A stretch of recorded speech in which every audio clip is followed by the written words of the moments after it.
Welcome to Harsha's Hindu divine. ఈ వీడియోలో చూస్తున్న ఈ టెంపుల్ అయితే ఆది కామాక్షి ఆలయం అన్నమాట. ఇది మన తమిళనాడులోని కాంచీపురంలో ఉన్నటువంటి కంచి కామాక్షి ఆలయం కన్నా చాలా పురాతనమైన టెంపుల్ ఇది.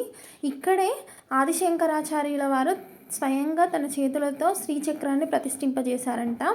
ఈ టెంపుల్ హిస్టరీ ఏంటి అంటే, పూర్వకాలంలో దేవతలందరినీ కూడా రాక్షసులు చాలా ఇబ్బందులు చేసేవారంట.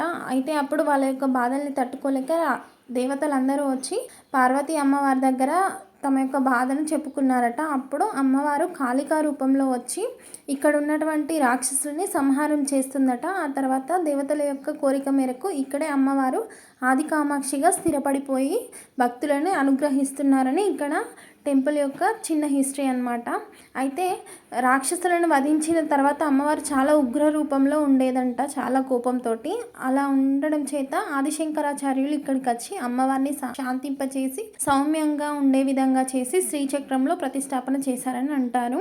ఇక్కడ ఆదిశంకరాచార్యులు ప్రతిష్టాపన చేసిన ఒరిజినల్ శ్రీచక్రం ఉంటుంది. అలాగే ఈ టెంపుల్లో అర్ధనారీశ్వర తత్వాన్ని ప్రతిబింబించేలాగా ఒక చిన్న లింగం కూడా ఉంటుంది. ఆ లింగంలో అమ్మవారి యొక్క స్వరూపం కనిపిస్తుంది. ఈ విధంగా వాళ్ళు అర్ధనారీశ్వర తత్వాన్ని భక్తులకి తెలియజేసే విధంగా ఇలా దర్శనమిచ్చారు. అలాగే పెళ్లి కావాల్సిన అమ్మాయిలు మరియు అబ్బాయిలు కూడా అమ్మవారికి వివిధ రకాల అభిషేకాలు పూజలు చేస్తారంట ఇక్కడ. మరియు పెళ్ళయి ఏదైనా సమస్యలతో బాధపడుతున్నటువంటి జంటలు కూడా ఇక్కడ ప్రత్యేకంగా పూజలు జరిపిస్తారంట. అలానే ఈ టెంపుల్లో చాలా రకాలైనటువంటి నాగ ప్రతిమలు కూడా ఉన్నాయి. చాలా పవర్ఫుల్ టెంపుల్ అంట ఈ టెంపుల్ అంతా కూడా.